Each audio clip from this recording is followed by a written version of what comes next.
Hi, good afternoon, everybody. Thank you for tuning in to our job search coaching and Q&A.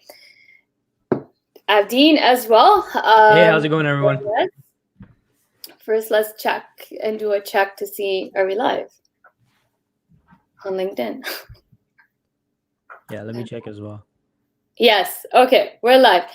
So guys, if you have questions, please just type it below in the comment section and we will answer it for you. Let us know where you're tuning in. So I'm just going to write that as well. Hi, everyone. Let us know where you are tuning in from. And tell us, what are you struggling with when it comes to your job search?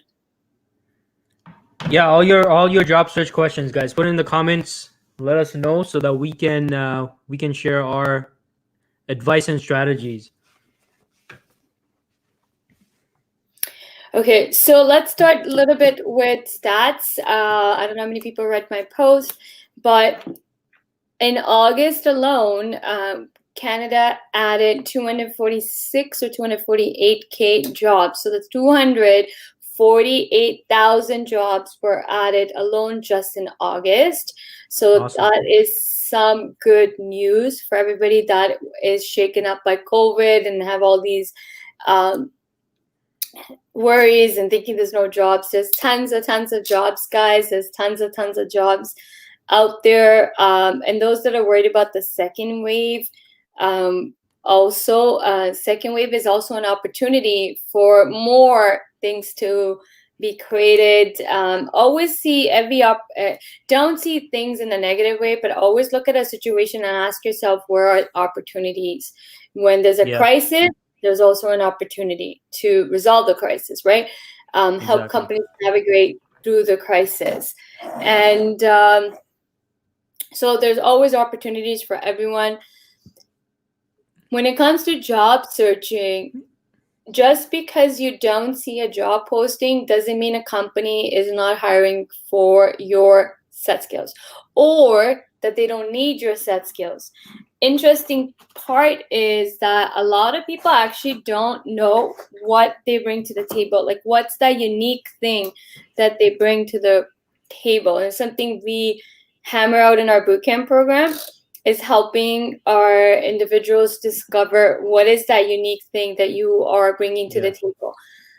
Everybody tends to stay on the fluff by, well, I satisfy clients or I satisfy customers. I help companies deliver projects on time. Yeah. None of this. All that generic stuff. Yeah, all this is a generic. So what do you want to think too is, how do you really help companies? What are you helping companies with? With what? What are you helping? So companies have pain points, right? So look at all the problems you've solved so far in your career. What problems have you been solving in your career? And then do analysis and ask yourself a bigger question. Well, all these problems, if these problems weren't solved, what would like, if these problems weren't solved, what was that big problem that it was going to get created, right? Problems lead to bigger problems. And it's always this big problem that gets generated. So ask yourself, what problems do you solve? How do you solve those problems? So everyone solves problems. So if you have questions, please type it below in the comment. Do not say, I need a job, because this is not I need a job segment. This is tell us your problems. What are you struggling with? And we'll troubleshoot it with you. We'll help you, guide you to the right path. So tell us where you're tuning in from and ask us questions about job searching. The best way to land a job is to know your unique value, in the sense that, what do you help companies solve? What problems are you solving? And what are you going to deliver for them if they hire you? Dean? Yeah, 100%. I mean, look, at a fundamental level, folks, that's why organizations are hiring, right? They have a problem that they need to solve, and they need someone with a specific skill set and knowledge and ability to solve that problem, to come in and bring a resolution to whatever that problem is. Could be a short-term problem, could be a long-term problem, but fundamentally that's what they're looking for when they're scheduling those interviews, when they're looking to hire someone. And the problem is significant enough that they're willing to pay someone what you call salary and rate and all that stuff. It's actually an investment from the organization's perspective, where they can bring someone in with the knowledge, the skills, the expertise, and the ability to solve the problem. So if you don't understand your value, and Gurpreet, you and I are seeing this with a lot of our students, that a lot of people are focusing on the fluff, the generic stuff. And folks, if you don't know where you fit in the big picture, like within these projects you're involved in, that's gonna work against you in your job search. That's what's gonna make you blend in versus standing out from others who are using those same fluff words. I'm a team player. I'm what is it? Goal oriented. I'm efficient. I'm practical. Like, these are not things that are going to capture attention. What's your true value? That's what everyone needs to do. You need to do some soul searching here and really dig deep, really dive deep to figure out what that thing is that you solve, and that's your value. Okay. So we're gonna wait until all the questions come in. So just ask us any question you have. Tell us what you're struggling with. How long have you been looking for a job? In the meantime, I'm gonna put Dean on the spot. Okay. So too many people have misconceptions about recruiters. Oh, well, why don't recruiters reply back? I'm reaching out to them and they're not replying back. And we had this discussion yesterday. I think you need to shed some light on what really happens behind the scene as a recruiter. Like, where is your time being allocated? So people really understand, like, hey, we would love to give you reply back to you, give you feedback, but here's the reality of my time. Yeah, absolutely. And folks, for those of you who just tuned in and you don't know much about me, so I've been working in recruitment for about 8 years of my career, and specifically as an IT recruiter. So the first thing everyone needs to understand is, and the biggest misconception is, the function of a recruiter. Because if you're looking at recruiters from the perspective of a job seeker, you're probably thinking, hey, a recruiter's job is to help me find a job and help me, hook me up with this interview or that interview and stuff like that.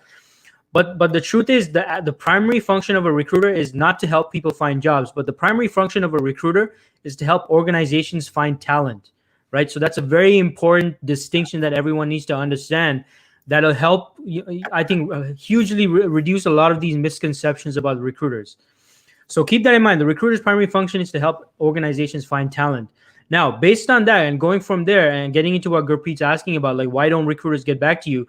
Well, the function of a recruiter is highly specialized.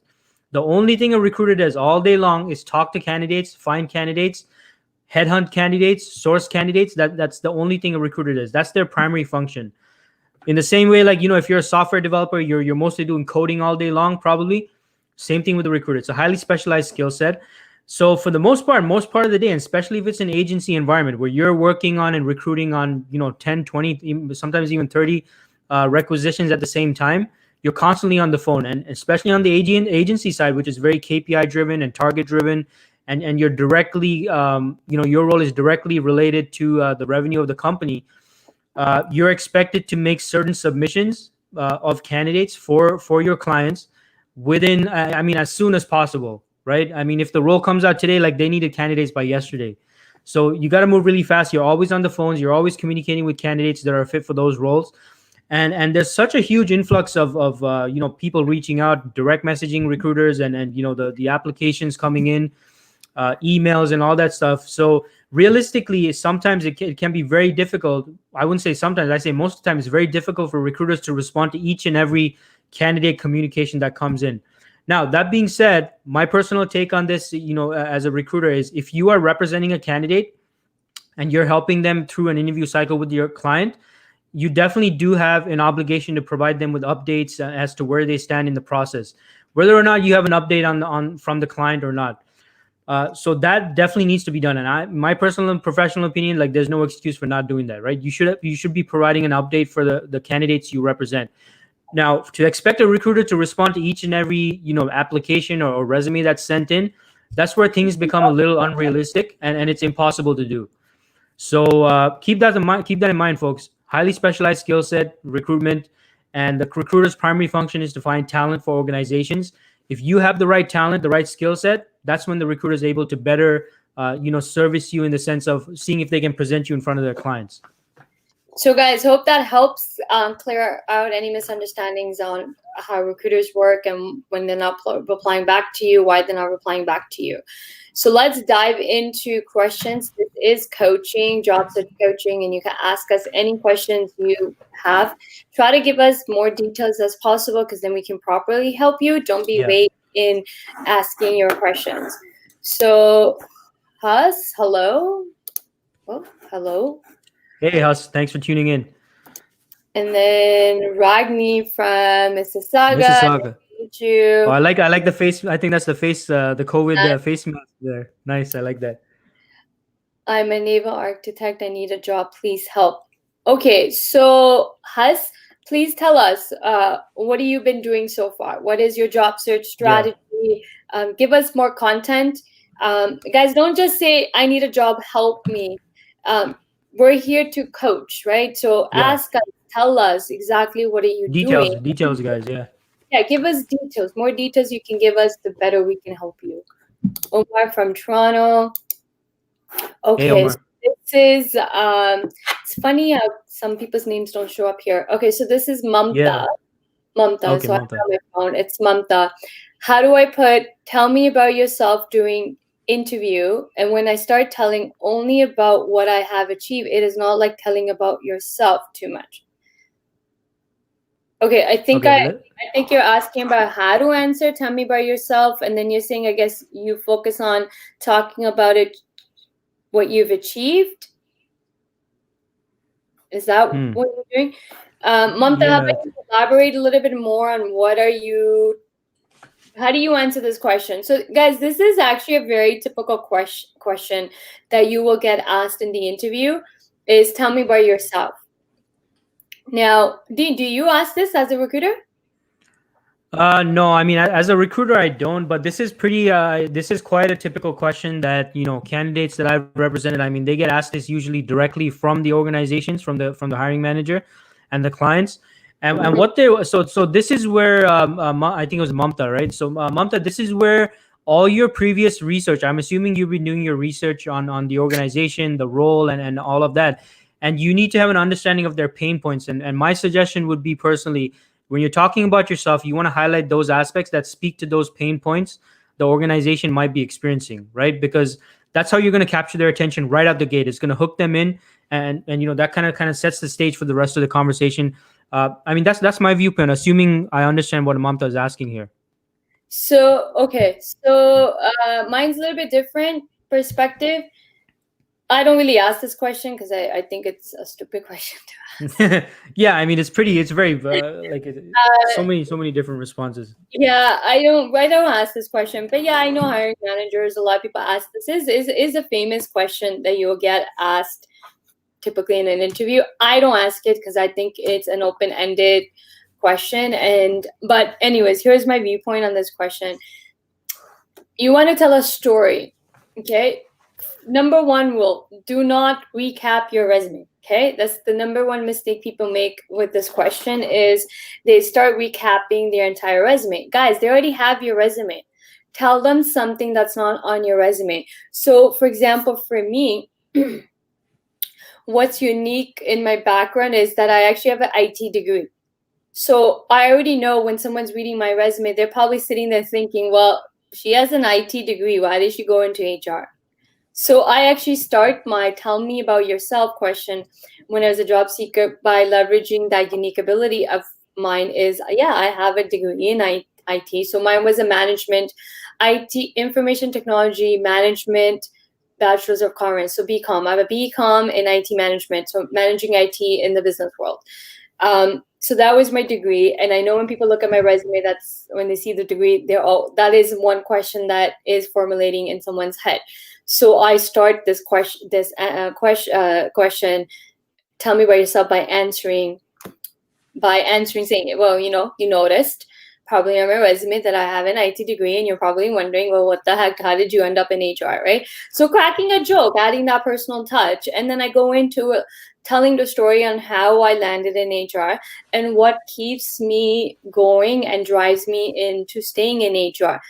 That's how I teach people to answer this question. This is how I answer this question when I was a job seeker. And it works because it is personal. They want to know about you, but you have to tell a story as your career, tell like you're explaining. Problem with this question is people go right into talking about their resume. They already have your resume in front of them. Tell them something that's different. Tell them something that's not on your resume. Build that human connection. It's about human connection. People connect to people on a human level. The answer should be humanized, not, practice the answer and let me just say it as a robot. No, think of ask yourself questions. People are going to ask you these questions, right? Like, tell me about yourself. So ask yourself, how did you start your career journey? Is there a funny story or is there an interesting story there? Were you on a different path that led you to in this path? Like mine was, I was in IT and loved IT, computers, but I also loved business. Not somehow, my plan B was HR. I did an HR certificate with my degree and I applied to IT and HR jobs, and whatever job I got first would be my career. That's kind of how I landed, like left it up. Okay, plan A, plan B. And the reason I had a plan B was like, I'm spending so much, well, it wasn't my money, but I'm spending so much money getting an education. What if I don't land a job after 4 years of education? What if I don't land a job in IT? Then I have to go back to school again. So I kind of made a plan B within my degree.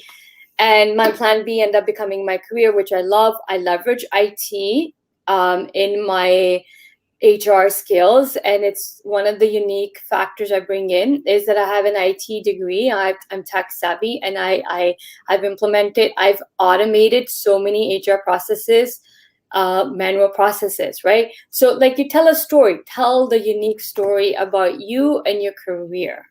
Hope that helps. Yeah, I like your response better. I like that much better. Yeah.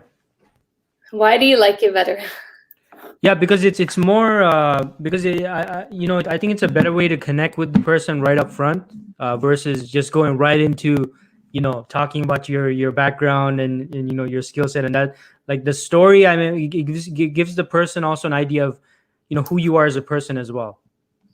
Yeah, because guys, think of in the end of the day, the person that's interviewing you is a human being. Yeah. Okay. Forget that they're a company interviewing you. See them as a human being, and you want to build a connection with them. That's the best way to attack and approach interviews. Is you are meeting a human being, and you want to get to know them. They want to get to know you. And you are going to become friends after the end of the 1 hour. So the goal of your interview should always be that you want to become friends with the person that's with you. Also, guys, interview is an opportunity to tap into the hidden job market. So many jobs have been created in the interview process because sometimes hiring managers, when they meet a candidate, realize, wait a minute, I also need this person's set skills. So they'll create a position because they know in the back of their mind, like companies sometimes are really busy and they don't get the time to breathe. They're always on the go, go, go, go, go. So they're kind of like reacting to what they need instead of being proactive. And sometimes in the interview, when the right candidate with the right skills is staring in their face and they really need that person's skill, but that skills is not needed for the job they were actually interviewing them, but they need them for different for different reasons, they will end up creating a position, and then hence they became proactive, right? So a lot of times companies are reactive when they're hiring, but they also become proactive when a candidate's standing in front of them. I've seen this happen as an HR person where jobs been created in the interviews, like, well, you know what? I want this candidate, but not for this role, but actually I'm going to create a role for them because we actually need their set skills in to solving X, Y, and Z, right? I've seen hiring managers take a candidate and give it to another department saying, hey, I met a candidate. I don't need this candidate, but the set skills they have, I think you can benefit. And then they will pass the candidate on to another department, hence tapping into the hidden job market. So too many people think that only way to tap in the hidden job market is networking. So when you're going to interviews, see it as networking, approach it as making friends. You have someone's undivided attention for a year. 1 hour, not a year, 1 hour. You're in the room with somebody for 30 minutes to an hour. When you meet somebody in person, typically the interview will be a little bit more than 30 minutes to an hour, right? So you have somebody's attention for an hour. What you want to do is to build that connection. And the only way human beings connect is on human level. Not robotic, not you Googling how to answer interview questions and putting your interview answers in structure format and then you sound like a robot. No, focus on building the relationship with the interviewer, because that relationship is going to pay off in the long term. I've met so many great candidates that just because we didn't hire them doesn't mean that I'm not going to pass them on to my network. I passed on really great candidates that I've interviewed to a network. For example, I just did this not even a week or 2 weeks ago, where I know somebody that was looking, that potentially might have kind of looking. So I kind of asked them, hey, do you need a sales expert for your company? Said, yeah. So I dropped a name. I go, here's somebody I know really well. I think you can benefit. Guess what? He contacted the person and he hired him on the spot. No interview, just a discussion. And now this person's a director of sales. Boom, hired. Perfect example, yeah.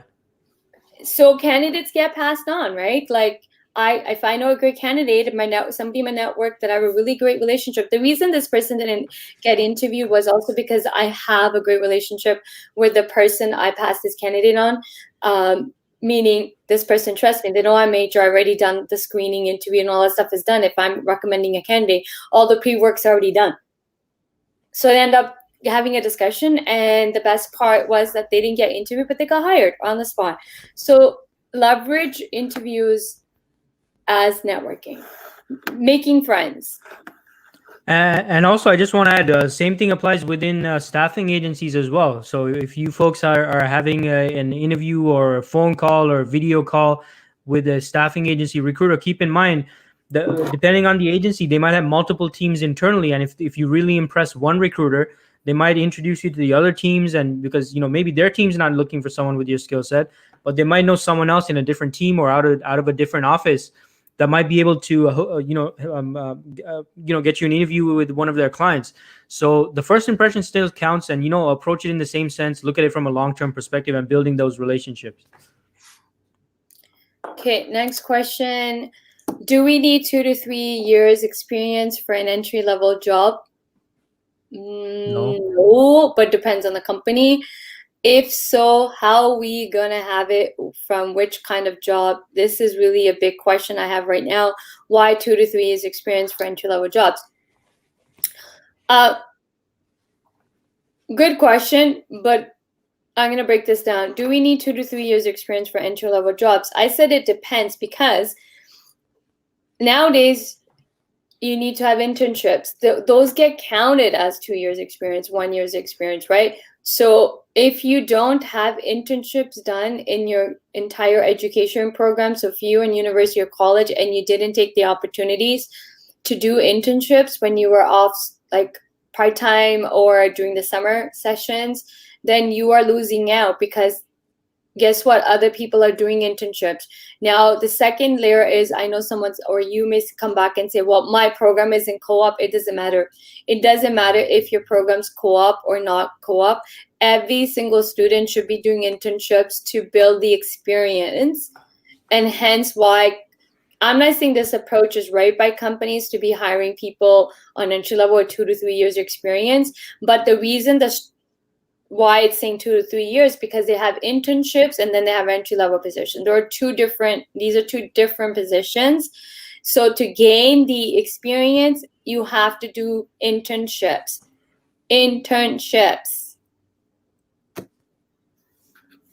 Dean, anything to add there? Yeah, I was just reading over the question again. I'm just trying to understand this. I guess my question for you, Neelam, is how do you know it's an entry level job? Because if you're only going by, I'm assuming this is also, folks, the issue with the only applying online, because job descriptions are not necessarily a true reflection of what the requirements for the role are, right? So in this example, maybe, Neelam, you applied for a role, it said entry level, but it ended up requiring someone with 2 to 3 years experience. As a recruiter, I mean, I've recruited on roles where the job description was entirely different from what the actual key skill sets they were looking for in the role. So again, folks, don't depend solely on the online application. So Neelam, are you getting in touch with the actual decision makers and hiring managers? Are you making yourself more visible on LinkedIn so that you're getting these individuals that see you as someone knowledgeable in your space, so that you're getting into a conversation with them? So that would be something additional I would add, Neelam, is don't go by just online jobs and job descriptions, because they're not always accurate. Shamal from Vancouver, another person from Vancouver. Okay, Karen, hi. Can you please give some examples of unique selling point about ourselves other than I am passionate or hardworking? Would interesting hobbies be something that could be mentioned here? No, your hobbies is not a unique selling feature, guys, at all. Let's not talk about hobbies. Now, to give an example, you gotta sit there and do some soul searching here. Stop being so like I'm passionate and or hardworking. This is not your unique selling feature. Everybody claims they're hard workers. Everybody claims they're passionate, right? So you gotta sit there and think for a second. So we kind of answered this in the beginning. You have to sit there and ask yourself pain points. What problems have you solved? What problems have you solved throughout your career? Make a list of all the problems you solved. And then ask yourself, if these problems weren't getting solved, what bigger problem would it create? So that one big problem. Like, for example, I'm in HR. So the biggest pain point I'm solving for companies is attracting and retaining talent. Attracting talent and then keeping the talent, right? Retention. Now, in order to do this, you have to have great culture, you have to have great managers, you have to invest in your employees, you got to treat your employees like asset and not like a machine or robot. So there's all these layers that go into what we call it's called a talent management. It's called employee life cycle. So the employee life cycle is actually attracting and retaining talent. There's layers in the employee life cycle. Onboarding. So hiring, onboarding, development, paying them the right amount for their skills, compensation package, continuously giving them challenging work, having a great team to work in, having a great environment. When COVID happened, really taking care of your employees, listening, so it's a bigger picture. Like all these layers contribute to attracting and retaining talent.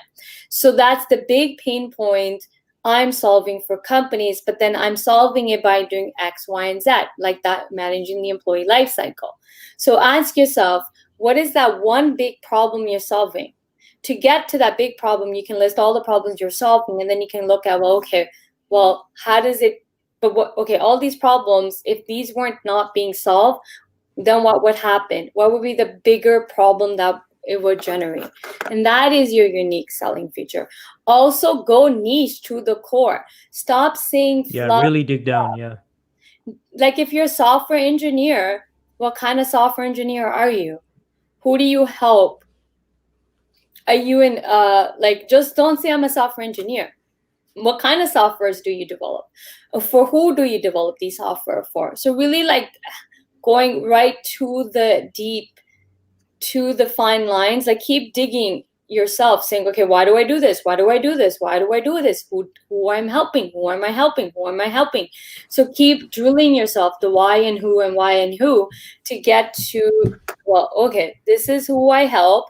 these are the problems I solve, and then it generates X. Yeah, and I would just add, Karen, just keep in mind, like, well, I think I mentioned this before, but companies hire because they want people to help them solve a problem, right? So that's what you really need to focus on is that, and as Gurpreet is saying, is how do you solve, like, what kind of problems do you solve? What's that big problem you solve? And hobbies and interests and that kind of stuff. That's more to do with who you are as a person, but this is about what you can do for the company. Okay, I'm an MBA banking and finance, having 14 years of diversified banking experience. And first of all, what does diversified banking experience mean? Yeah. So here's a prime example of generic, not drilling down to the key. So you have 14 years diversified, but what does diversified mean? So, okay, so experience in operation management, credit management, currently working as a senior manager, credit SME. Okay, so what is the question here? What is the question? I think he's pitching himself. I want to have a job in Canada. Okay. Sorry, I don't specialize in people immigrating to Canada, so can't really help there. Full stack net developer from Mississauga. Hi, Gaurav. You were on our other lives. Yeah. I see Gaurav on our lives every now and then. Yeah. Should we be mentioning our volunteer work on the resume? It depends. It depends. What is these volunteer work? Is it aligning back to the job you want?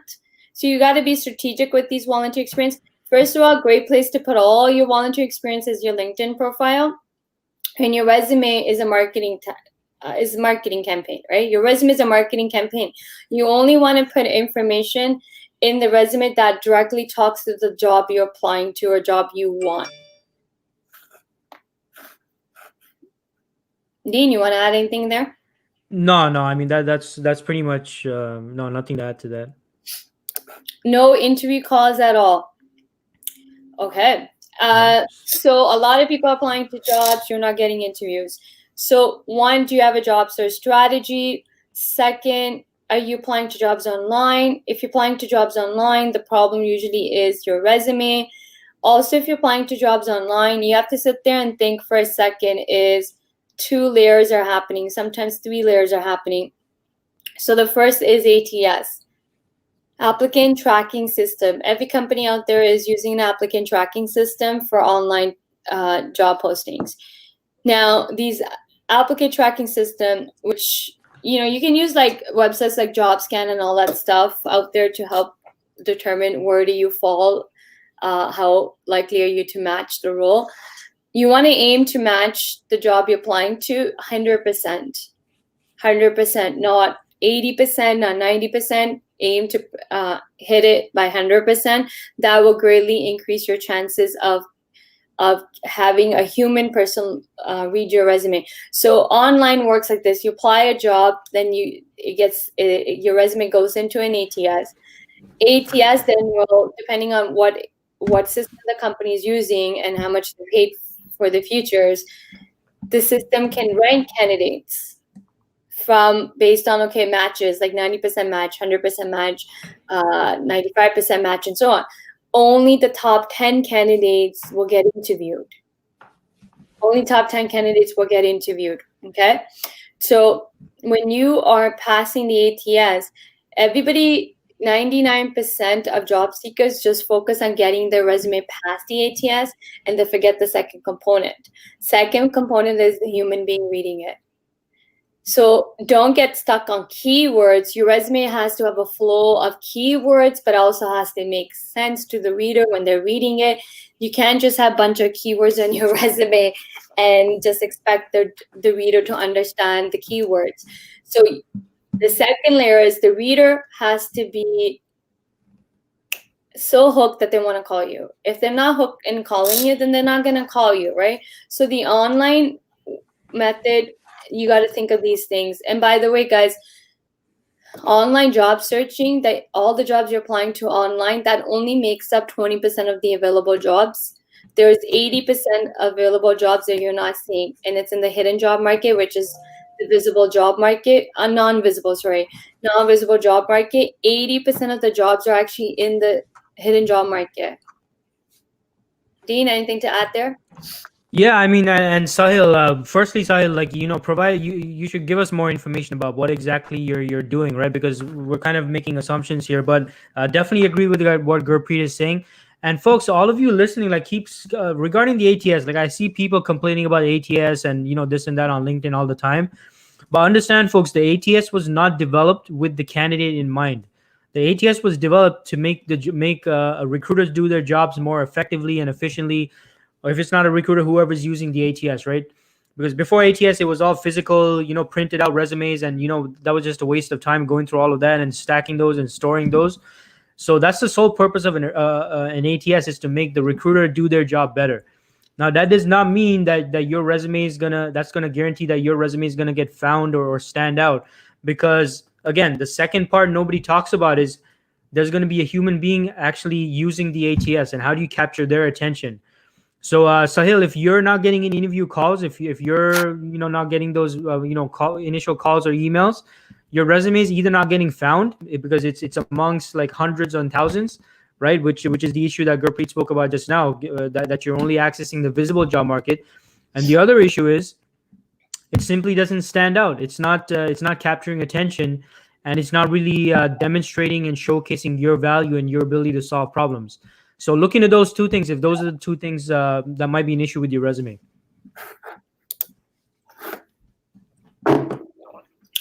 Hello, peeps. Okay. Hey, Dina. I know Dina. What's up, Dina? As HR professionals, what are the techniques we can use to show we are performance-driven for the companies we're interviewing for, i.e. project delivered target or sales target? Some people might have only done research in their working lives, for example, Cheers? No, she's just saying, hey, see you later or whatever.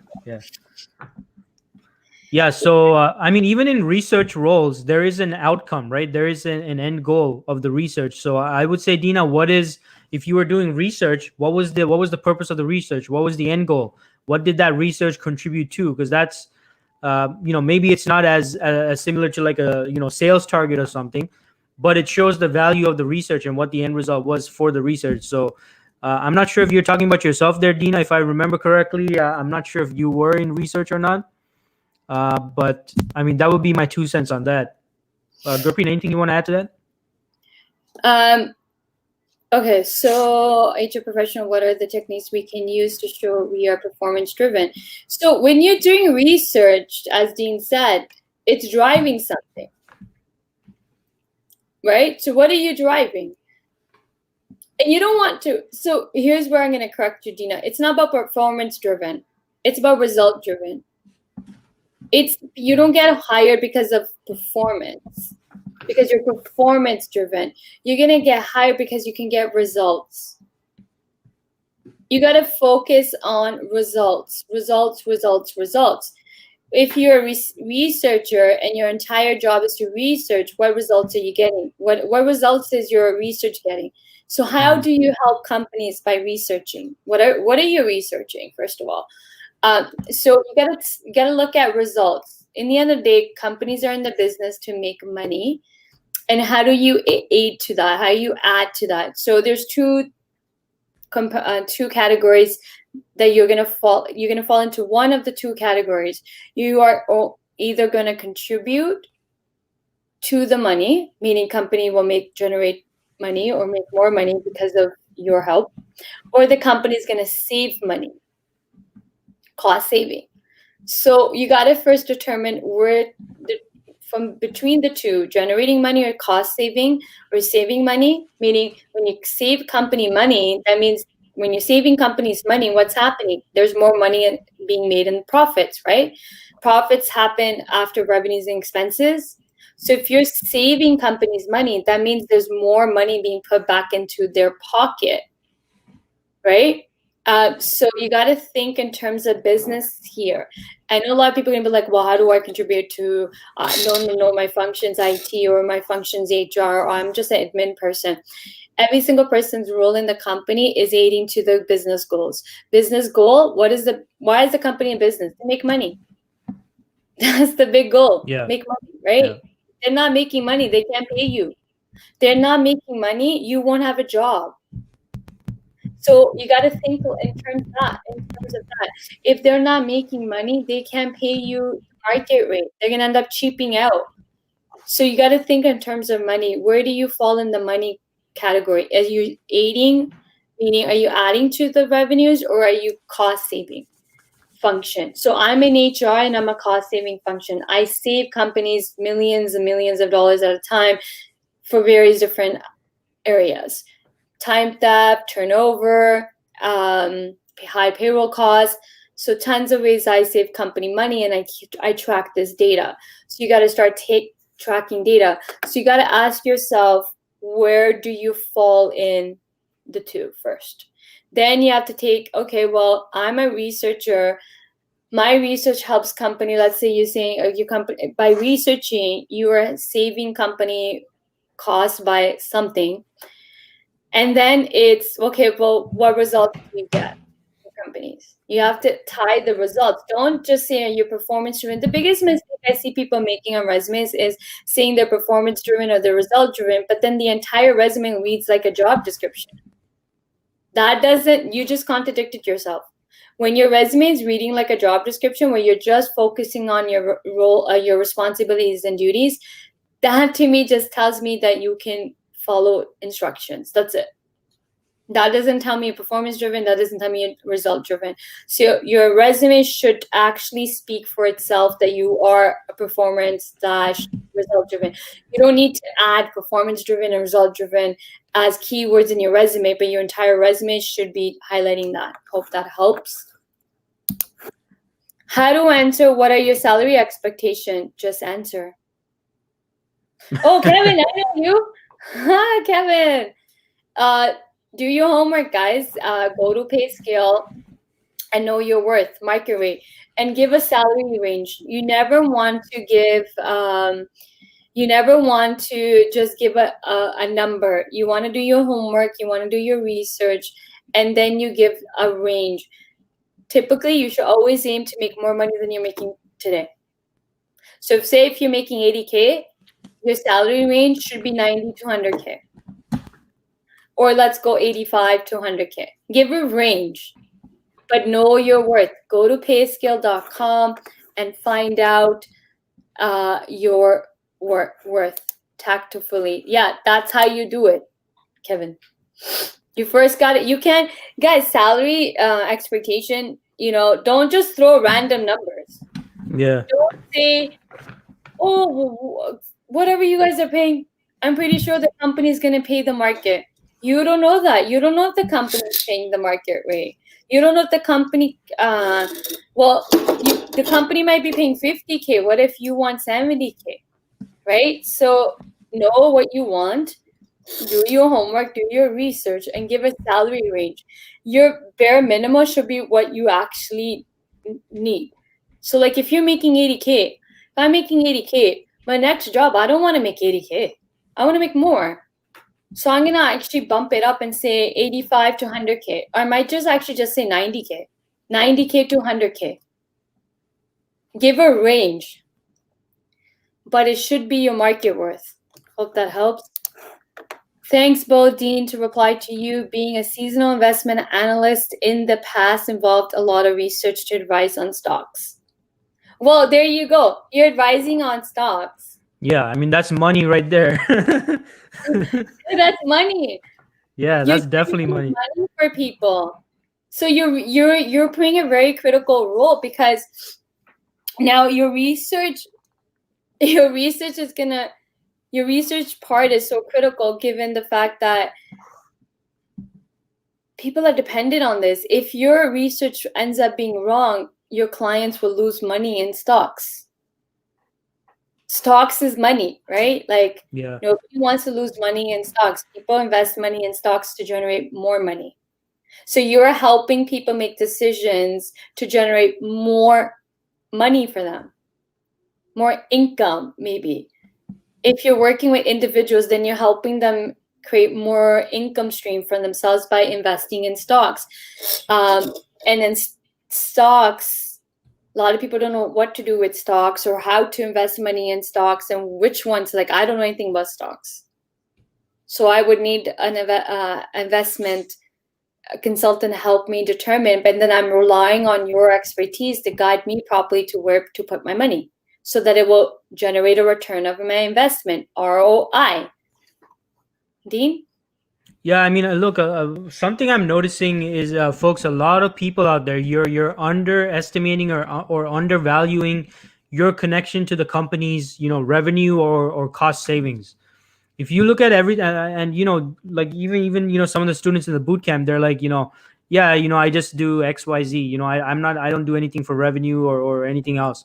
But if you really dive into it, folks, and you keep asking yourself, okay, what is this that I'm doing? What does it really result in? And if you keep digging into it, you'll really see that you're very closely, or maybe not directly, but even indirectly, you're related to increasing revenue for the company or saving costs for the company. Otherwise, no organization would hire you to bring you on and actually invest money into your salary and actually bringing you on. So don't underestimate your value. So Dina, that's a perfect example. Like your previous message, you were like, yeah, people who only have done research. Well, I mean, your research contributes to these investments that the organization makes, and then people ultimately end up buying the stock and all this stuff. So I mean, that's such a huge value, right? So folks, don't underestimate yourself. Don't paint yourself so grim. You always provide some kind of a valuable contribution to the company, which is why the company hired you in the first place. So don't sell yourself short. Gurpreet, I think we missed a question from Gaurav. Oh, how to answer why are you looking for a switch? But why are you so yeah, exactly. So Gaurav, why are you looking for a switch? Like that? So folks, a lot of you are looking for these what is it? What's the term? Cookie cutter responses, right? Like so Gaurav, only you know why you're looking for a switch, right? I mean, I can't tell you like why you're looking for a switch. So let us know in the comments if you're comfortable with that. Why are you looking for a switch? Because that's the best response. Guys, stop being robots in interviews. Yeah, like you guys be real. You gotta be real. You gotta have conversations with people. There's no right or wrong answer, guys, by the way, right? Here's what I noticed in interviews: weak listening skills, people are not answering questions, right? And we noticed this in our boot camp too. Oh yeah. Not that we're discrediting. Okay, well, you can't answer the question. I'm switching because I want to make more money. Yeah. Aside from money, Gaurav, aside from money, think about that. Like, what aside from money is prompting you to make a switch? But can't give only money. Okay, so don't give generic answers or don't rehearse your answers. Don't be robotic. First of all, listen to what the question is and then answer the question as truthful and honest. You're gonna get hired for you. You don't want to be somebody else you're not. Don't Google the answers and just copy paste the answers, right? So if you're looking for a new job, first of all, why are you looking? Gaurav, dig deeper than the money. Go beyond the money. First of all, money is not the one that's going to make you get out of bed, jump out of bed every day. Okay, fine. You get a job that pays you a lot of money. What if they have a toxic work environment? What if your manager's a micromanager and makes your life a living hell? And then you're going to have stress problems. Then you're going to have health issues. Then you're going to go into depression. Maybe you probably don't even want to feel like going to work. You're going to start calling in sick. So it isn't about the money. Yeah, everybody wants to make more money. Great. But what makes us go to work every single day isn't the dollar sign. I missed someone else's question. Do companies hire individuals having work permit application number? I don't know what the application number means, but do you have a work permit? Yeah. Do you have approved work permit? If you have approved work permit, then some companies do. It's a company's choice. There's no a definite answer, but it's a company's choice if they want to hire somebody on work permit or not. I've seen companies hire people on work permit. Yeah, so and Bona, I'm assuming you have an open work permit. So if it's an open work permit, it should be no issue at all. Like, and even as a recruiter, again, working in staffing agencies, I've plenty of times presented candidates to clients, who had an open work permit. It's not an issue unless your work permit is about to expire, like it's expiring tomorrow or next week or something. Maybe that might be an issue. But if you usually if you have a work permit that's expiring in a few years, it should not be an issue. Again, assuming it's an open work permit. Okay. I've completed postgraduate in cybersecurity and keep applying, no interview calls. Yeah, so I think this is the same Sahil. I think we already answered Sahil's question before. Yeah, I have applied for it. Yeah, so you're not gonna get hired because you applied for it. You have to have a working permit. You have to have a work permit to get a job. That's it. It's that simple. No one's gonna hire you illegally. Yeah, that's right. Okay, so don't see any more questions unless I skipped anybody's. Oh, more coming. But it is right to tell problems having in a current company. No. Well, what kind of problems do you mean, Gaurav? Like, do you mean like they're not working with like modern day technology or something of that sort? Because what do you mean by that? What do you mean by problems? So here's an HR perspective. You don't want to go into an interview. You don't want to badmouth your previous employer in the interview. You don't want to talk negative. Okay. The best answer is why you're looking is you should really do some soul searching here. If you're leaving the company because they have problems, then just turn the question around and say that you're looking for growth opportunity and you're not challenged in your current role. You're not being challenged. You're not growing. So you're looking for the next opportunity. You're ready to step to a higher role.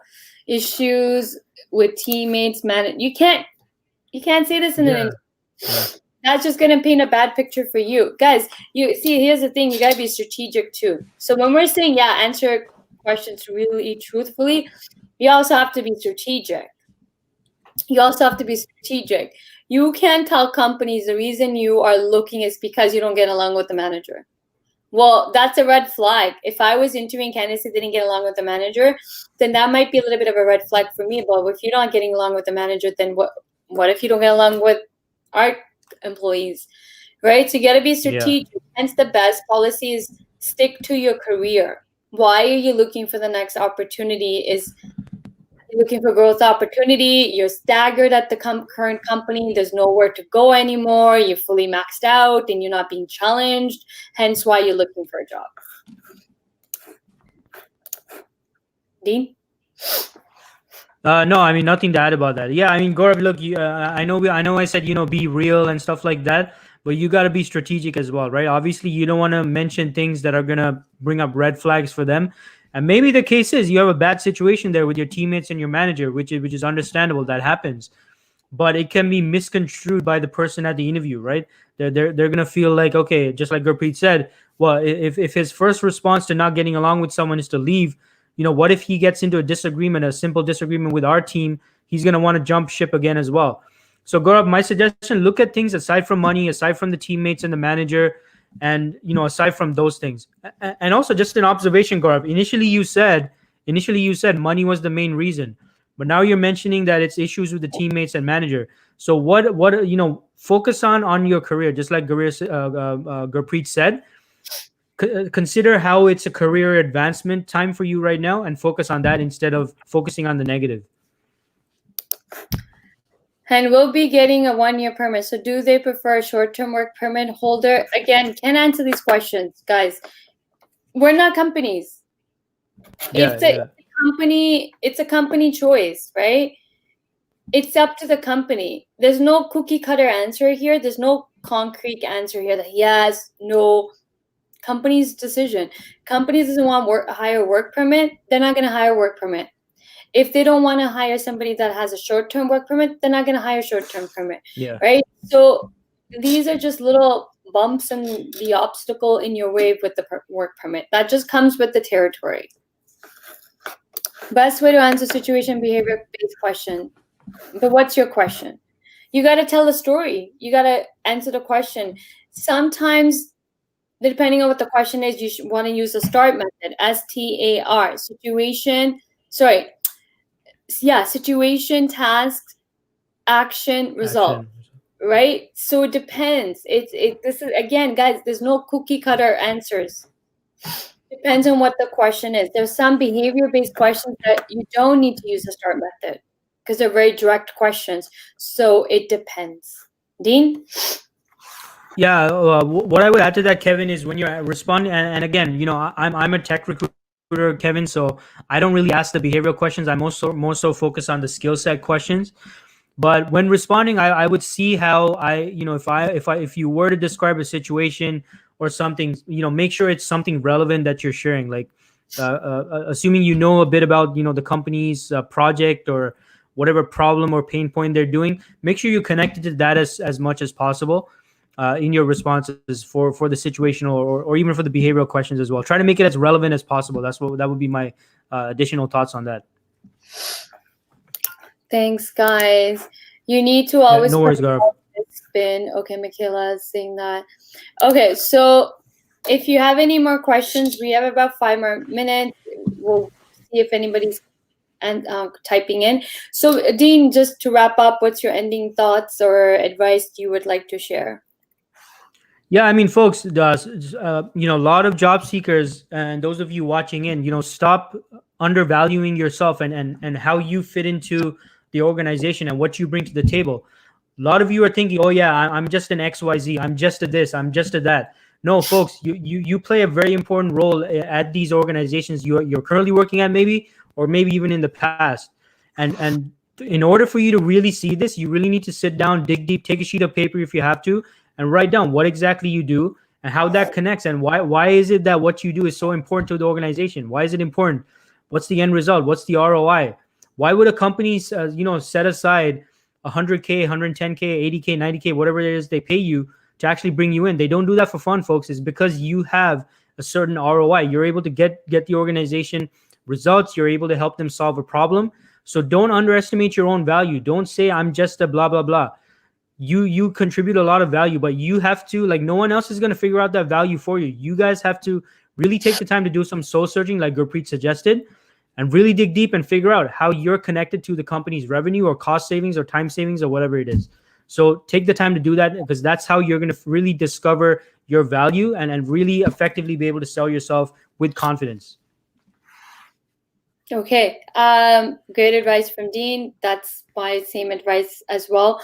I'm going to just add a little bit of a different spin here. Is, guys, there is a 80-20 rule, applied 80-20 rule.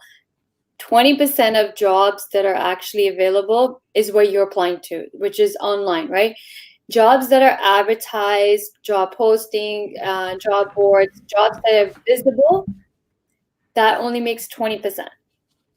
80% of available jobs, they're never posted, they're never advertised, they're not visible to the human eye. There's tons of ways to tap into this market. Recruiters and talent acquisition specialists heavily use LinkedIn to headhunt and find candidates that they need. So recruiters will use LinkedIn to source and find candidates that their clients need. Talent acquisitions in corporate world that work in corporations, so corporate recruiters / talent acquisition specialists, they're doing the same thing as well. They're using LinkedIn as a database engine, like search engine, to find candidates that they're looking for. I use the same thing. If I'm recruiting, I use LinkedIn to headhunt. I don't post a job. I go straight to what I'm looking for and start approaching candidates directly. So I do a direct outreach. So a lot of companies are doing direct outreach. They won't post a job. So having a great LinkedIn profile that is also SEO friendly, you want to have a wow factor, eye-grabbing, an SEO friendly LinkedIn profile, so that you're coming up when someone's searching for your expertise, you're showing up, right? That's another way to tap into the hidden job market. Making friends everywhere is helping you elevate and get into the hidden job market. Creating your brand, personal branding, is by far the best tool available to everyone to tap into the hidden job market. You don't have to waste time on sending connection requests or direct messaging or cold calling anybody. if you start just spend the same time in developing your brand, your personal brand, every organization that's looking for you, your type of expertise, your set skills, they'll come to you. That's another way to tap into the hidden job market. Guest speaker spots, go start talking to, get on podcasts, get on, teach, get on webinars and teach, with collaboration with other people. Podcast is another best way. LinkedIn lives, there's tons of people that have LinkedIn lives now, that like hence me and Dean, we're doing LinkedIn lives, we have segments. You want to get on to someone who's doing a LinkedIn live on your industry. There's absolutely tons of ways to tap into hidden job market other than networking, other than asking people for informational interviews and coffee chats. There's tons of ways. You don't have to actually search for a job. You don't have to chase companies. You don't even have to apply to any jobs. You can switch it and have companies chasing you. So that's the beauty behind our program. If you want to learn how to switch the switch where companies are chasing you, and all the strategies that come into helping you land a job and also further grow your career to start making a lot of money in your career, top dollars, then contact Dean or myself. Our boot camp is starting September 21st, Monday, and we only work with small groups, just about 20 people we're going to take in. And we've been running this program. Well, I've been running this program since July 2019, every month. So I've helped so many people land great jobs with great salaries and grow their career to the next level. So if you're ready to take your career to the next level and you really want to learn, how to sell yourself, what's unique about you, and start making a lot of money, it's so possible, it's so doable. So reach out to us directly and we can share details with you on our bootcamp. And until then, so tomorrow is the weekend, so enjoy your weekend and hope everybody enjoys the weekend, and we'll see you guys on Monday. Bye. Have a great weekend, everyone. Thanks for tuning in.